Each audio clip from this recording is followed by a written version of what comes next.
Musical Talk, the UK's independent musical theatre podcast.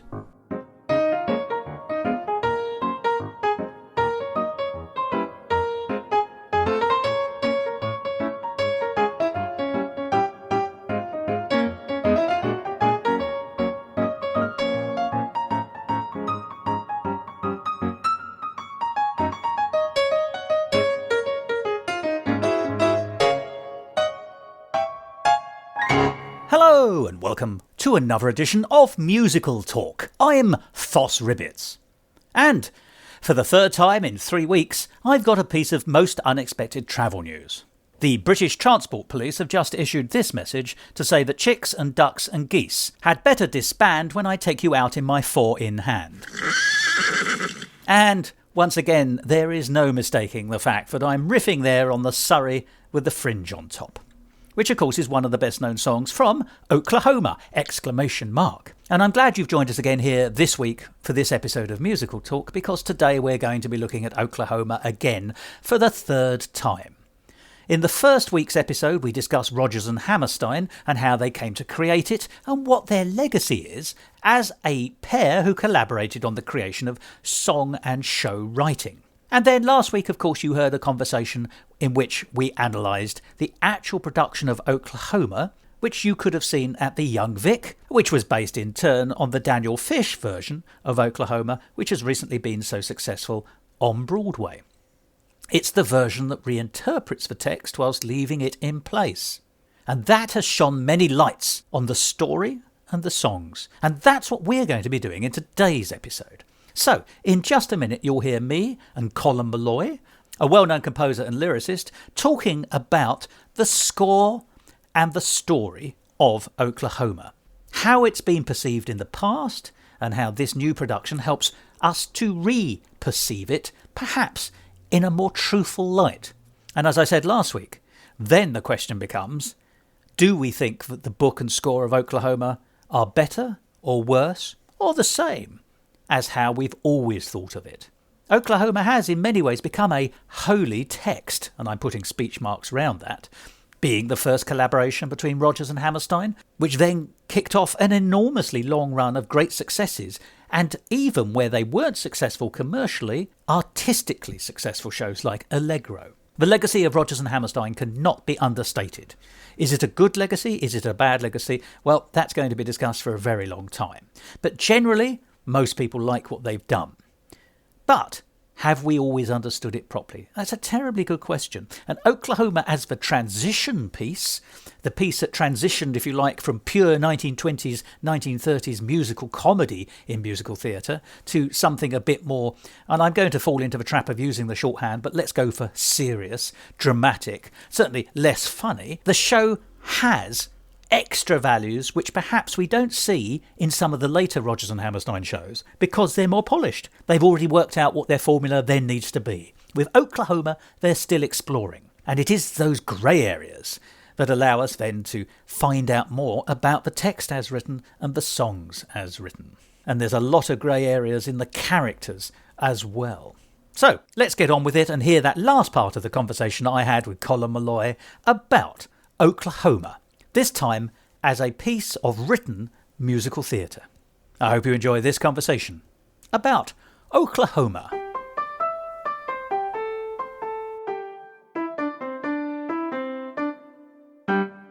Musical Talk, the UK's independent musical theatre podcast.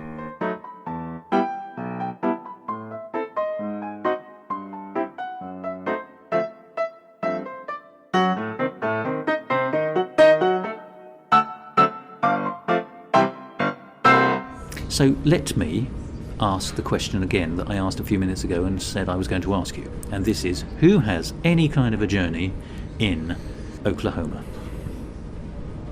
I think there are characters that have journeys. Good, which is why I'm asking you. They better be good ones. But they have circular journeys. Like most good comedies, you have Ado Annie and her suitor. Well, she has two. She has Ali Hakim and It's Will, isn't it? Will Parker. Is that his name? There's that fun love triangle. I'd argue there's a journey there, in a way. Who has the journey? Well, it depends what you mean by journey. But normally, when people talk about integrated music, if Oklahoma is an integrated musical and we need to take it seriously, which is what we've been told for 80 years, then I would like to know what do some of the characters learn on the journey of the drama that happens, and normally you can tell. Let's go back to Company again. It's not absolutely clear that Bobby is going to change, but Bobby is made to face up to the fact that he is a commitment phobe. Now, whether he's going to change or she's going to change, depending on which production, but whether that character is going to change is yet to be determined. And I think it very often becomes down to a directorial choice. So the one we had in London recently with the female Bobby, it was very clear to me that I don't think she was going to change. She's going to continue, as one of the characters says, looking, outside the room looking in. But she's had a journey. She's had an awakening of understanding, if nothing else. Do you not think Ado Annie, in going from I can't say no to with you it's all or nothing, that there's some kind of movement there from my eyes wander depending on who I'm with, to I will have some form of loyalty to you, whatever that means for us? Well, can I ask you the question here? Do you think she actually loves Will? And not sure. Do you think that she loves Ali? Not sure. I think she's more interested in Ali than she is in Will, and I'll tell you why. Because, when she's reminded of Will, she goes, yeah, he's all right, but Ali's the one I want. And, of course, that ties in with the, I'm just the girl who can't say no. And she does... There's a better song from another musical. It's from Finian's Rainbow. Yes. Which is, when I'm not near the boy I love the boy I'm near. It's the same concept and song, but better, in my opinion. There's going to be a few more of those, by the way. But that song does better what I'm Just a Girl Who Can't Say No does. So my interpretation from what we saw, the production that we saw, is that Ado Annie will pursue any passing male, essentially. She dresses it up as feeling sorry for them, for their loneliness. But she lets them go very easily as well. Ali is the one that she doesn't. So, we have to accept that she's got a history of putting it about a bit, as we've said, with a number of passing chaps, presumably. At least two, we know, and the suggestion is rather a lot more from the song. When her incredibly strict father comes along, she dobs Ali to him in order to make that marriage take place, because she knows that when she tells Dad's going to get the shotgun out and the marriage will take place, and it very nearly does. So she has picked Ali. She never picked Will, because she could have dobbed him at any time. She hasn't dobbed any of her other suitors. She's dobbed Ali. Ali is the one she wants. And then, when Ali sort of buys himself out of the situation fairly cleverly, or rather less stupidly than Will, she gets herself connected to Will and then seems satisfied with him, but it's not a love match. The one she picks is Ali. She does not pick Will. Will is presented to her. I don't think that's a journey. Okay. Myself. That just appears to me to be a character who does whatever the plot desires. And that is not a journey. She seems to be a seed caught in the wind. I think American theatre in general at that point was going through a period of characters, to bring it back to Laurie, but also to keep it with Ado as well, characters for the most part sitting around talking about stuff that had already happened and then reaching a kind of, in the grand scheme of things, minor decision. Well, with plays like Death of a Salesman and Long Day's Journey into Night, there is an awful lot of talking and not much action, and the journey is for the most part cerebral. And I'm not saying that Oklahoma is doing the same thing, but I wonder if that's where the influence is, where it lies, in that post-expressionism kind of moving towards realism. Post-expressionism, but too much talking, which is a form of expressionism through expression. Yes, that's an interesting interpretation. I think that's very generous, if you don't mind me saying. I think I'm more inclined to suggest that, to my mind, it just feels like the shorthand for that is as the plot would have it. That's how I always see it. So it's an Ionesco play, everyone's turning into rhinoceri. around us, and we have no reason or explanation as to what's going on. Well, but she doesn't appear. Ado Annie is not consistent, in my opinion. Fine. Or rather, she's consistent through one characteristic, but I don't see what that characteristic brings. She doesn't seem to me to be a wiser, sager, cleverer woman with greater understanding either of herself or anyone else at the end of that plot. Mm-hmm. I don't think that Curly begins morally ambiguous in this version and ends morally ambiguous. Laurie is passive and makes her decisions when high, and that is the extent. That's her only dynamic moment. She makes a decision when she's high. She doesn't actually do anything else. Judd, once again, like Curly, as we said, they're almost the same character in some sense, or it can be. Starts morally ambiguous, ends morally ambiguous. Aunt Ella, she's the one who knows what's going on. We've got Grumpy Dad, Ado Annie's dad, who's there for a plot purpose. We've got Ali Hakim, who has a life journey. You know, he avoids one shotgun marriage only to stumble into another one, but we never see it. You know, he just turns up at the end, married, and reluctantly so. So he's now doomed to a life of unhappiness. But I don't think he's changed as a person. I can't see. The only person who has any kind of conceivable journey, or so it seems to me, is Judd, and the journey is from this life into the afterlife. Yes, and I don't think you take issue with the fact that the characters don't have a journey. I think maybe, am I right in thinking you take issue with the fact that this is a supposed integrated musical, and we are being led to believe that these characters are going on journeys and the songs are transforming them and their opinions, whereas for the most part they're not. It's just another musical comedy in disguise. Yes, that's 100% right. Yes, you don't expect the Fred Astaire character in Lady Be Good to go on a journey, and he doesn't. He's the same at the end. He's just got the girl, essentially. In this, it's very similar. Did you know, I didn't know this, when they were originally writing Oklahoma, who, not Rodgers and Hammerstein, but one of the producers had in mind for Ali Hakim? You're not going to say someone like Zero Mostel or... Well, it's not a million miles away. Groucho Marx. Really? Gosh. And that means someone is thinking of Ali Hakim as Wally Watkins. You know, that is the avatar here. He's the fast-talking fixer. Ali Hakim, in a way, is the one... He's the dynamic in the whole piece. He's the dynamic in the ones he produces the... he doesn't produce it himself, but he recognises the little wonder and sets it on its way.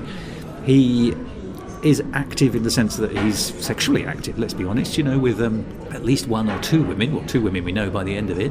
He can think his way out of a problem and does so. It's only bad luck that he gets snared. You know, he's by far the most interesting character in the whole bloody piece, in my opinion. But it's not about him at all. And as I say, isn't that interesting that they were thinking, or at least someone was thinking, Groucho Marx would be the person for that. That is seen as a high comedy character who comes in, does a bit of fixing and disappears again and makes the plot go forward. And you think, well, when that's realised, you suddenly see what at least one interpretation of Oklahoma at the beginning when it was being conceptualised could have been, and that ties in exactly with what you're saying, Colm, about it really being a 1930s style comedy that's had a little bit of hammer work here and there. It's so interesting.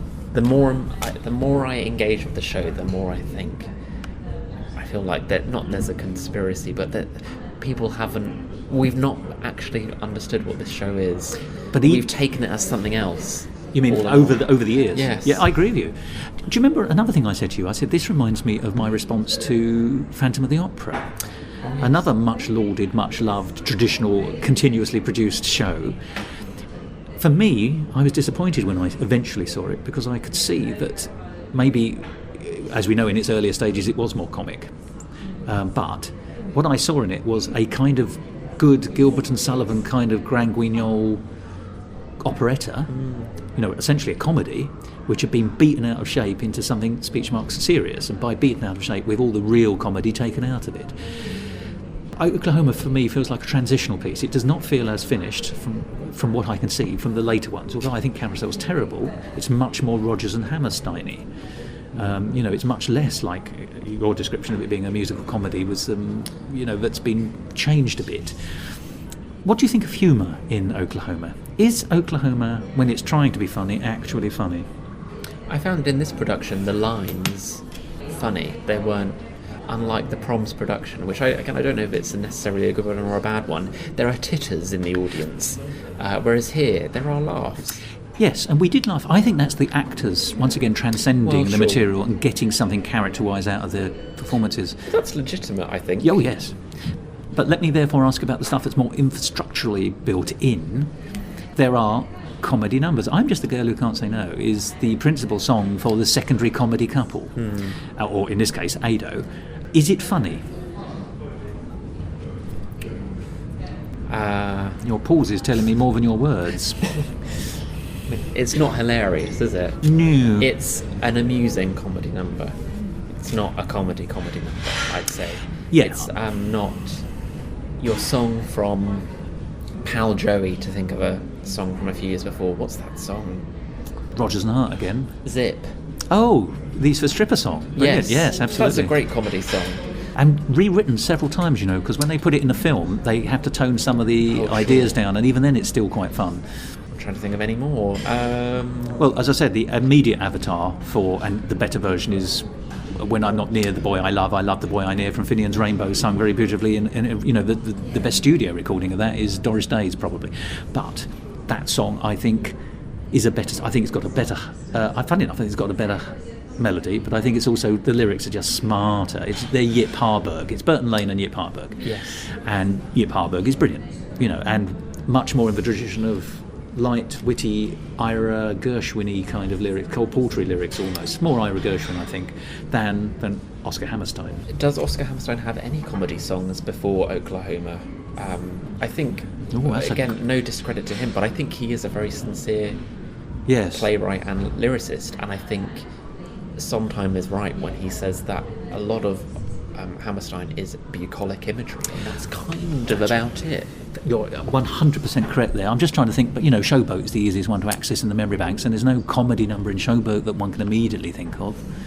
There's a song I particularly like, and it's not in all the productions. It's one of the many, many, many songs that was written for it a bit later on, and it's Elizabeth Welsh sings it to Paul Robeson. So in the film, I think, and it's basically a reworking of that. My old man's he's a no good rotter, but I love him anyway, kind of thing. And the light-heartedness in it is when she lists all the things he doesn't do, and he says, I'm never going to do that. It's characterful rather than funny. So you're right. Any semblance of irony in Oscar Hammerstein is in the service of meaningfulness rather than comedy. There's no wry irony. That's true, and even the outliers, like The Gentleman is a Dope, that's an ironic song in the sense that you know that she's not being honest when she tells you she doesn't care for this man. I mean, it's very clear, absolutely, that she does. So you're right, but it's a characterful, driven irony. So it services the character, it services the narrative. So yeah, I think you're right. I think your fundamental point that Oscar Hammerstein doesn't write comedy lyrics is a good one. And it might be as well, this could be all conjecture, does he have any very clever characters? In any of his shows? Yes. Or are they all idiots? Normal people? Well, a lot of them are idiots. Yes. Can I just say, Ado, Annie and Will are so stupid. Well, that maybe that's the only way you could go with Oscar Hammerstein, to the point of ridiculousness, stupidity. And that's what makes Speech Will funny, is that he's so stupid, but that's a fairly cruel humour, I think. But it means you can't necessarily, if you're trying to be Oscar Hammerstein, you can't get clever lyrics, funny lyrics. No, you're right, because your characters aren't going to take you there. You could have had, she's salt of the earth, but I think that she's sassy. You could have, Aunt Ella could be allowed to be satirical in her observations, but she don't be. What's interesting in the Proms production, Aunt Ella's first line scared me half to death, or whatever it is, when Curly comes up singing "Oh What a Beautiful Morning." In the Proms production, she plays it so honest. She jumps and says, "Oh, you scared me," and it's so unfunny, and it's so cringeworthy. Oh, it's supposed to be funny, is it? Well, it's supposed to be real, that she is scared to half to death by Curly. And the shock of it is supposed to surprise people into laughter. He's singing, there's nothing scary about that. Whereas here, in the Young Vic production, he rocks up and singing that, and she, in her kind of acerbic way, says, "You scared me half to death," which is obviously sarcasm. So yeah, you're right. And a judgment on his character. Yes. But he's not very nice to have. Yeah. Yeah. There is, there could be in a alternate production of Oklahoma, a funny comedy song for Aunt Ella. An observationally funny comedy song. Yeah, absolutely. She knows all and she sees all. She's still salt of the earth, so she's not above her people. No. But she's intellectually above her people by some margin. So let's go on to the other comedy number, or the one that comes to mind immediately, which is they've gone about as far as they can go, which unfortunately in terms of musical comedy numbers, certainly comedy numbers, is about as far as Oscar Hammerstein can go. It's not very funny. It's basically, I've been to the big city and I was a bit shocked by it. Yes. Once again, there's a better avatar in another musical. Comes later, of course, so these are the daddies, I accept that. These songs are the ones that then spawn better children. Yes. But, we discussed this on the night. There's I Just Got Back, or I can't remember, blah. Windy City. Yeah. It's not actually I just got back from, it's just rolled in from, isn't it, or whatever. But I've just got back from the wind. Blew in. Brilliant. You do know your onions. It's I just blew in from the Windy City, which is Doris Day and Calamity Jane. Both stage and film, I think. And it's a better song. It does the same thing. The lyrics they're not rip-roaringly, but they are more overtly funny. It's much more easy to enjoy as a song. It's lighter, it's funnier, it's more agile. For the sake of civic virtue, they have fountains there that squirt you. It's not quite Ira Gershwin, but it's in that vein. It's more Ira Gershwin than Oscar Hammerstein. So it's a better version of that song. Going back to When I'm Not Near the Boy I Love the boy I near, there's a brilliant triplet lyric in that, which is where the character is explained. Again, she says, my heart's in a pickle, it's constantly fickle, and not too particular, I fear, when I'm not near the boy I love the boy I'm near. But just the slang usage, or the slurred usage of particular, to make particle to rhyme with pickle and fickle, is brilliant. Thank you, Yip Harburg. So, whereas Oscar Hammerstein trying to put in Burly Q, you got a laugh. It did, but it takes a second to figure out what he means. Yeah.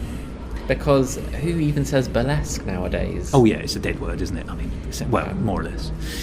Yeah, and it's not that funny a song. You can see it's trying to be a funny song, and it's positioned to be a funny song in Act 1. Yeah. But it just is. It's very clod-footed, if that makes sense.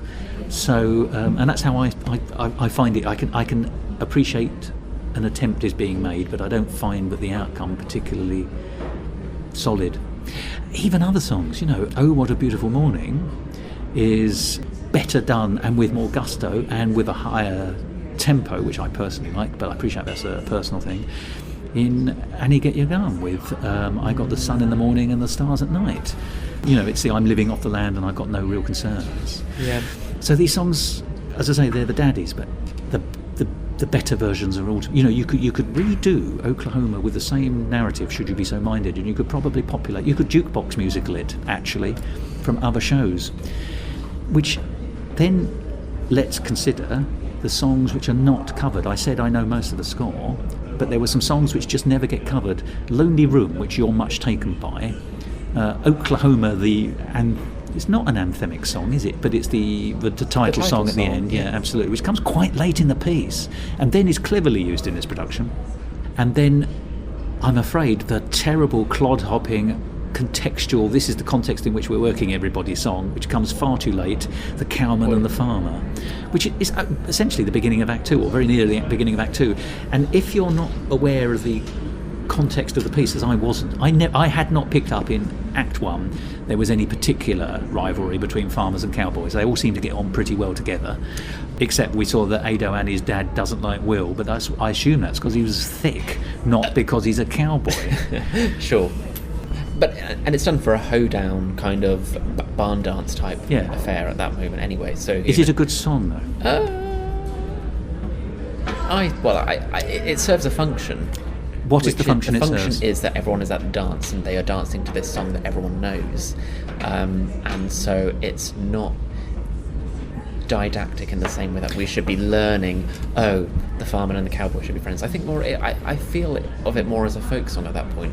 It just seemed to me to turn up far too late. It suddenly said someone has said somewhere along the dramaturg, if it wasn't Oscar Hammerstein, said, "Oh my God, in Act 2 we don't really see why Curly and Judd don't like each other. It can't just be about Laurie. It's got to be some underlying, to give it meaning, it's got to be more to it. And it turns out that they're from different strata. Although he's only a hired hand, he's on the land and he's a farmer, which is held to be of a higher esteem, oddly enough, than the cowboys, who seem to be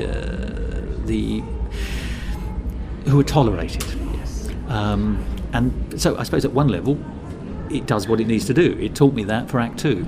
But the beginning of Act 2, or 10 minutes into Act 2, is such an odd point to plant that. That seemed to me such an important contextual point. They needed to be plopped in rather earlier. Sure, but I guess coming back to it, I think the best song out of the ones that you hadn't heard, I think actually the best song in the score is Lonely Room. Because never covered. There we have a journey. Yes, go on. In that Judd decides to take an action, whether it's the right action or a wrong action. He makes a decision based on what's come before, which brings us into Act 2 eventually, and it's a turning point for him. I'm going to get myself a bride. You're right. Whether you like that or not, that's you see. I find it very moving. Here is this lonely and disturbed character reaching a point of consciousness. Is he also the only character, therefore, in the entire piece who's given a sincere song that does more than just its lyrics? I suppose the point is, it really characterfully identifies a lonely character, and the disturbance in the mind that comes from that, and the action to do so as well. Sure, well, possibly. I do think that Rose and Hammerstein think the other songs are also sincere in their pursuits, but I believe that more than any of the other songs. It is the best song in it. So why is it so rarely performed? Is it because it actually is a rare example in Oklahoma of the integrated score song? It's a very specific song. That's a very hard song to take out of it. And it's a questionable song from a character point of view. The character is questionable there and is singing questionable things, I'd say. Yeah, no, that is true. And I as much as I love it, I'm not sure I want to hear Ella Fitzgerald singing it. I mean, maybe I'd love to. Maybe Sarah Vaughan could rip it up. Well, funnily enough, actually, of the two, I prefer Ella to Sarah Vaughan, but I think Sarah Vaughan could actually get the emotion out of it more. Because you can believe her loneliness. You can, and this is, again, we're going on another tangent, but that's fine with me. Yeah, it's fine with no. You. Because there's a lot of extemporising in this production, and I think extemporising or riffing in general has been given a bad rap over the last few years, and I was wondering why that was, because there is part of me that is puritanical in my views as to this is the material, so you do what the material says. But I think, having seen this production, I have started to reevaluate more and more in that you can extemporise, but extemporising has to be done well. And I think it's hard, and it's very easy to chuck in a few riffs there to show off your voice. But what point does that make? And I think with I Can't Say No, in that encore version, which is so different, you can see why that's done. And not only is it done because the performer is brilliant, but because it serves a dramatic function and a character function. And someone like Sarah Vaughan is the perfect extemporizer, and one of my favourite versions of Send in the Clowns is her version, which is sacrilegious in a way. She goes off for 7 minutes throwing all sorts of things out there. I think it's like Montreal in 1978 or something. She's dripping in sweat, but it's perfect. Anyway, but what it is, it's not a send up of the clowns. It's because it's utterly sincere, I bet. It is. Yeah. She does sincerity terribly well. Yeah. Where there's a certain skittishness in Ella Fitzgerald, which I love. Therefore she plays to my particular skills, which, the things I like, which are the lighter songs. She can do a comedy song like nobody else. Yeah. Whereas actually, Sarah Vaughan is a little bit heavy-footed on those, I think. So I do think she'd do Lonely Room well, Sarah Vaughan. Yes, I do. I agree with you. No, I think we're both on the same page on this. Perfect. We would give it to Sarah and not Ella. Yes. Who can fight her namesake Aunt Ella for the role in there. Yeah. So the score is interesting, isn't it, in that sense? And then we've got the song Oklahoma. Now, once again, it's the title song. You could argue it's not anthemic in the sense of it's not plod, plod, plod. In fact, it's actually, but it is a statement song, I think. And it does brand new state. Yeah, very good point. But it doesn't do much except exult in what it is, actually. It doesn't drive the plot along particularly. What I liked in this production was we were given it twice. We get it in the middle of Act 2, because it turns up very late, as I say, and you get it what you might call straight. And then at the very end, after the denouement, where we've had this terrible, in my opinion, miscarriage of justice, and I think we're expected to think that way, certainly in the interpretation in the Young Vic performance production. They sing it again, but they're sort of singing it almost through gritted teeth. There was pain in it, because here they are singing the state song, let's call it, want of a better phrase, and they've already, all the ideals and the perfection of Oklahoma, which is recorded in this song, has already been traduced and destroyed and stamped underfoot by the rough justice and covering up of murder through judicial means. Yes. Including threats to the local marshal who wants to do the right thing. You know, that's a very interesting situation. You know, the community rise up against the law in order to protect one of their own who has clearly done something wrong. I mean, it's a terrible and an angry-making ending, but the way they sang Oklahoma at the end was wonderfully angry, defiant yet defeated. Yes, I would agree. And did you see that in the more traditional version? So, well, not that moment in particular, but I said that there were titters in the Proms production, except for the moment where the sheriff, Aunt Ella says to the sheriff, if you go telling whatever, I'll tell so-and-so, or I'll tell your wife that you've been running off with XYZ. Yeah. And he says, but I haven't been, blah, blah, blah. And she says, well, I'm going to tell her anyway, kind of thing. Yeah. Huge laughter from the audience, which feels so out of place. Terribly and it makes wrong. Me think, hang on, what have you just seen? Yeah. Can you not... Ella is wrong here. Exactly. The marshal is right. Whereas from our production, I think there might have been titters at that moment, but I don't think it was titters of approval at Aunt Ella. I think it was more of a kind of, hello, we've just seen something go wrong and you're trying to make a joke about it. Yeah, or indeed trying to get leverage to do the wrong thing. Yeah.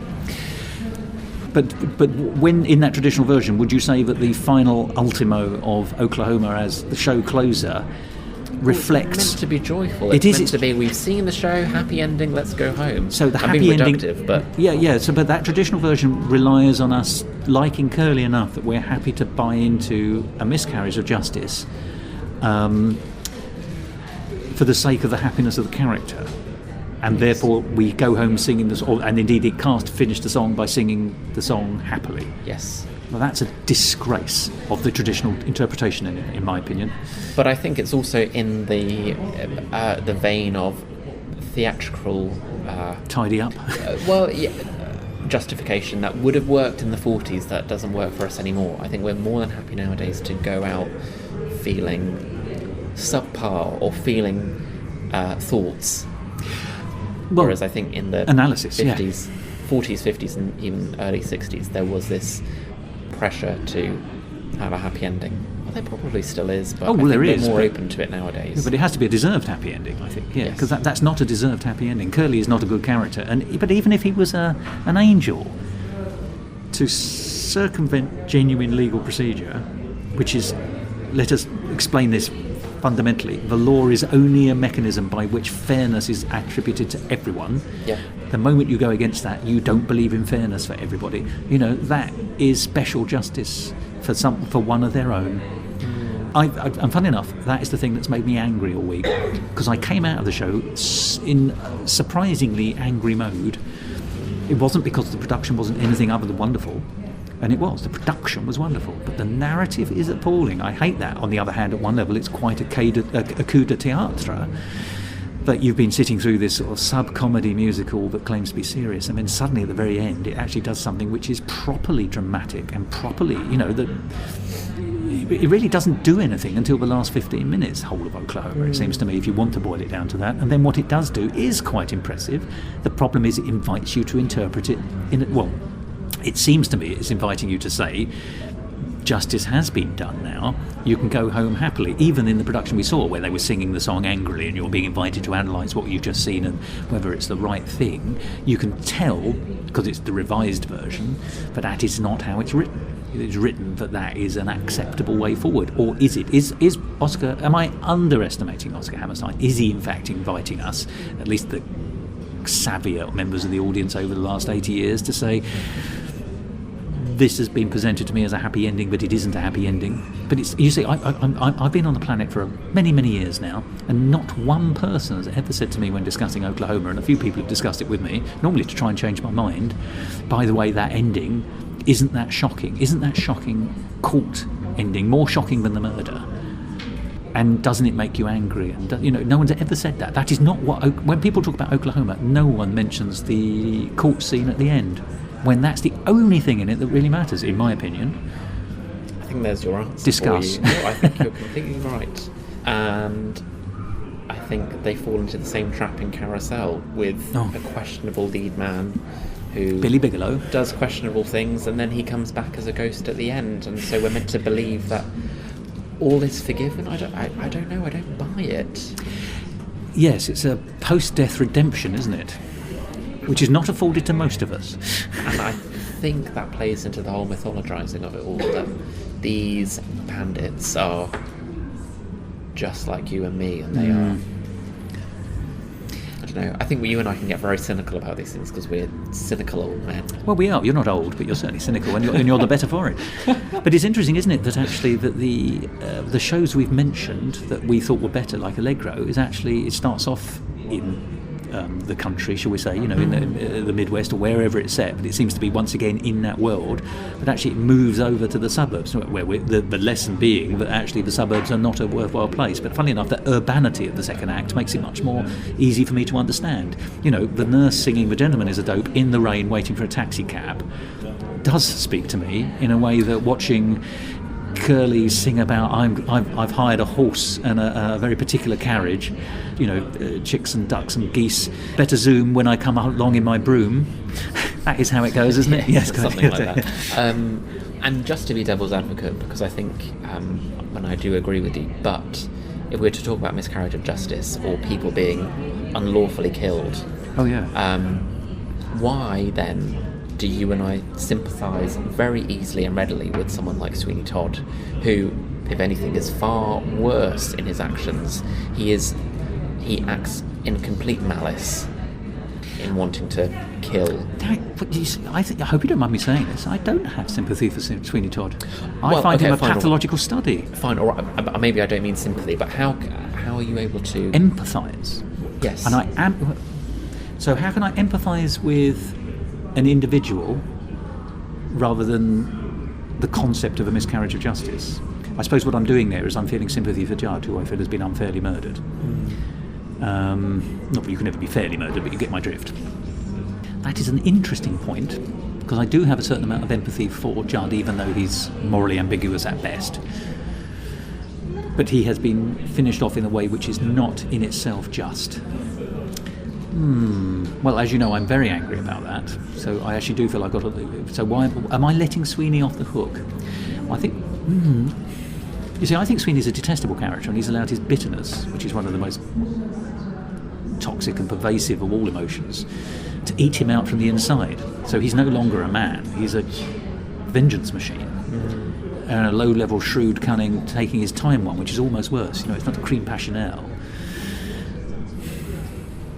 Well, who do I have sympathy? Well, no, I tell you what, I think the structure of Sweeney Todd requires you to actually have empathy for Sweeney because you can understand it, but sympathy for Toby. You're not supposed to have any kind of feeling, I think, except supposed to be comically entertained by Mrs. Lovett.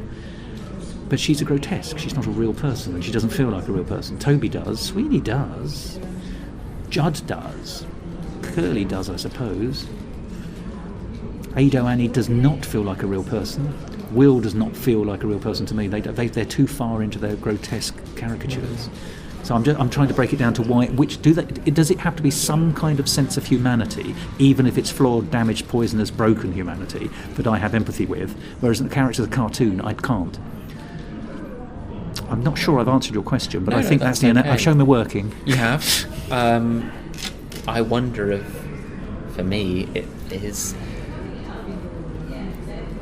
if it plays back into this sense of knowing that what a musical does, and despite the fact that Sweeney Todd is a very dark musical, it's very funny. It is. And it crosses that boundary of horror and comedy, I think, very nicely. Whereas there is this incessant seriousness in Oklahoma, despite the fact we know it's masquerading as a comedy.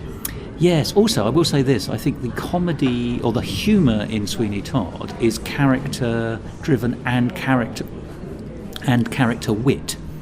There's not much wit. In fact, I can't think of any wit in Oklahoma. No. And it'd probably be out of place given those characters, which I think was a point you made very shrewdly earlier.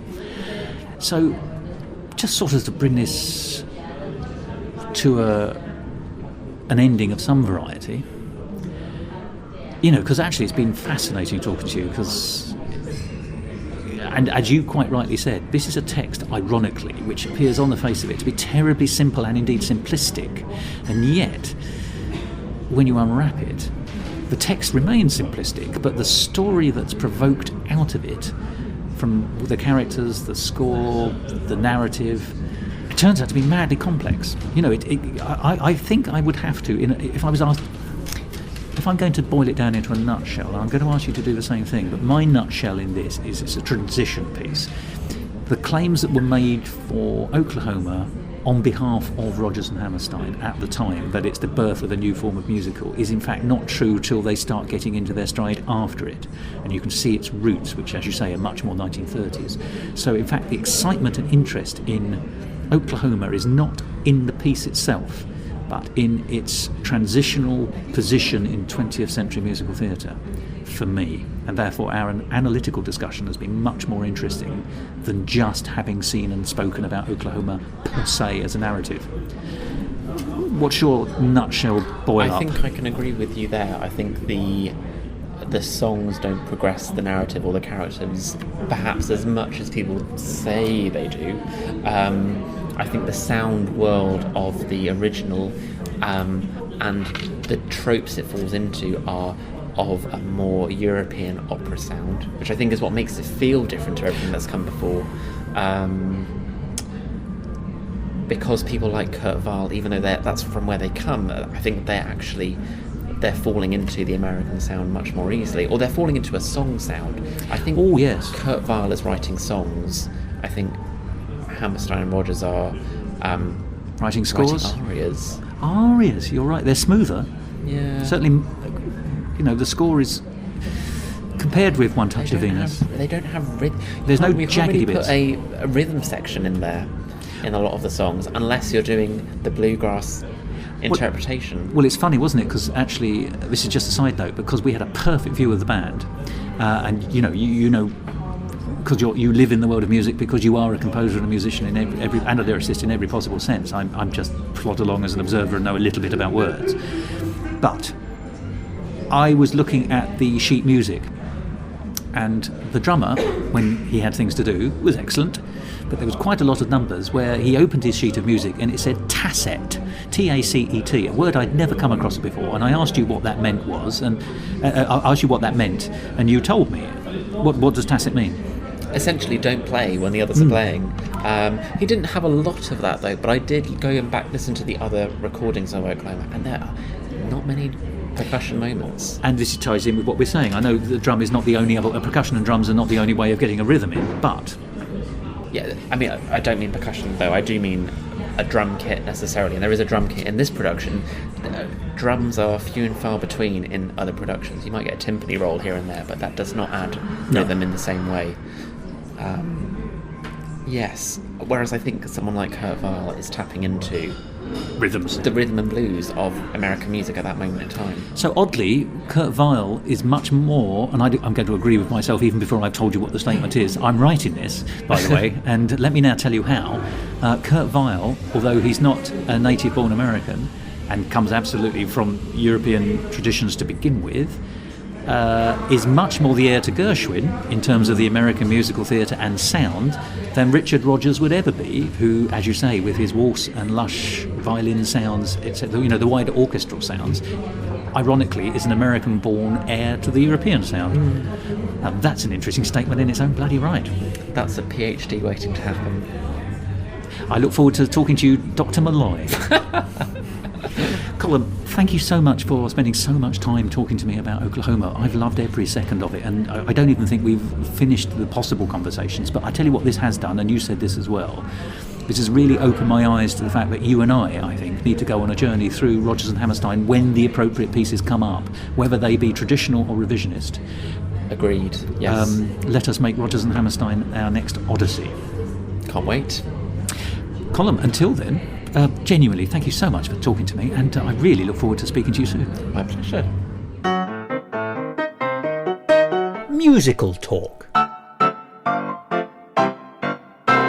Well, there we are. That was Colm Malloy talking to me about Oklahoma. And I hope that you'll agree that over these last 3 weeks that we've been very honest about our responses to Rodgers and Hammerstein and their first collaboration together. Certainly, there are things that we don't like, and there are things that we do like.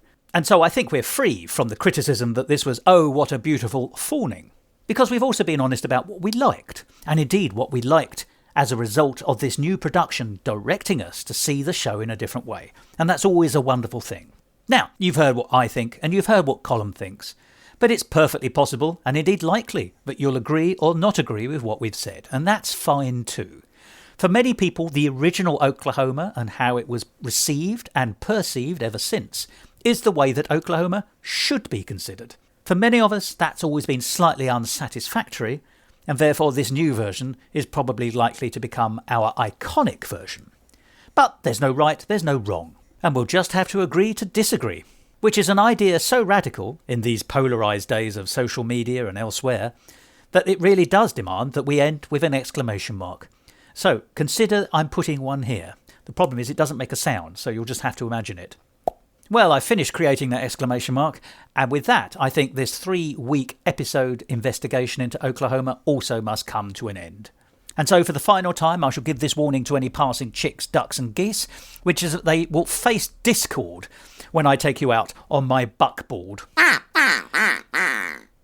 A joke of such poor quality that the only happy solution is to end this episode. So, let's do it. Goodbye.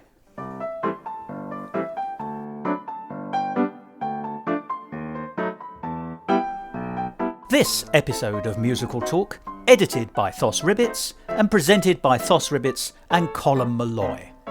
Copyright Musical Talk 2022.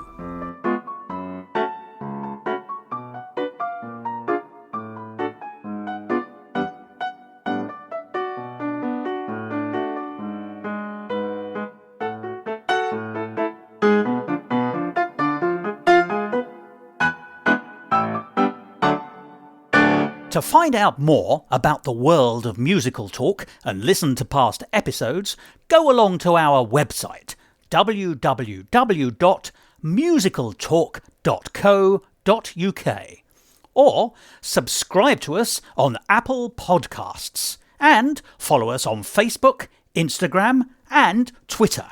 And if you want to follow me on Twitter, you can, at Musical Talk Thos. Happy with that? That was great. Great. How long do you think we took on that second one? 53. 1 hour 30. So 1 hour 30? that was an hour and a half on the second conversation. We did 30 odd minutes in the first one. We've done over 2 hours on this. Blimey. You're kidding, an hour and a half? It's now Sunday. Oh, bloody hell. You were going to say a different word there, weren't you? I'll turn that off, but thank you, that was magnificent.